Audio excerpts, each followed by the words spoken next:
முதலமைச்சரோட நான் வந்து இதுக்கு போயிருக்கும்போது, இங்கிலாந்துக்கு போயிருக்கும்போது, ஆக்ஸ்போர்ட்ல போயிட்டு இருக்கும்போது நூற்றுக்கணக்கான பேர் வந்து முதலமைச்சரை பார்க்கறது வந்தாங்க. அவர் கிளம்புனதுக்கு அப்புறம் என்கிட்ட வந்து என்ன சொன்னாங்க அப்படின்னு கேட்டீங்கன்னா, சமூக நீதி இயக்கத்தினால் இந்த மாதிரி சமுதாயத்தின் பல பகுதிகளில் இருந்து நாங்க எல்லாம் கிளம்பி இங்க வந்து படிச்சுட்டு இங்க வேலையில இருக்கோம்.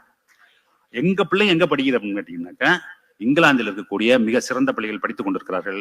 நீங்கள் இன்னும் 5-6 வருடங்கள் கழித்து இங்கிலாந்துக்கு வரும்பொழுது இதே ஆக்ஸ்போர்ட் பல்கலைக்கழகத்திலேயோ அல்லது கேம்பிரிட்ஜ் பல்கலைக்கழகத்திலேயோ படிக்கக்கூடிய மாணவ மாணவிகள் யாராக இருப்பார்கள் என்று சொன்னால்,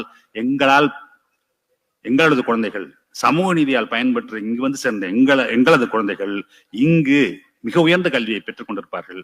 அத்தகைய மாற்றத்தை ஏற்படுத்தி காட்டியது இந்த இயக்கம்.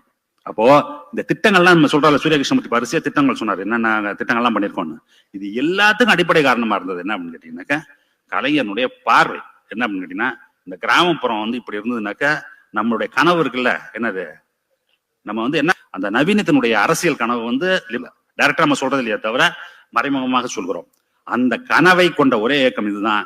அம்பேத்கர் வந்து என்ன சொன்னார், நம்மளுடைய டெமோக்ரஸியில வந்து நம்மளுடைய கான்ஸ்டிடியூஷனை பாஸ் பண்ணி கடைசியா அவர் சொன்னது பார்லிமெண்ட்ல, இந்தியாவுக்கு எல்லாருக்கும் வாக்களிக்கும் உரிமையை கொடுத்திருக்கிறோம். அதன் வழியாக என்ன செய்யறோம்னா பொலிட்டிக்கல் டெமோக்ரஸி கொண்டு வந்து விட்டோம்.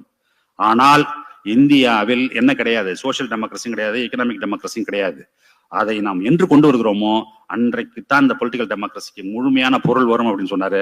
அதை ஏற்று மனதில் இருத்தி அதற்கான செயல் வடிவம் கொடுத்து நிறைவேற்றி காட்டிய ஒரே இயக்கம் திராவிட முன்னேற்ற கழகம்.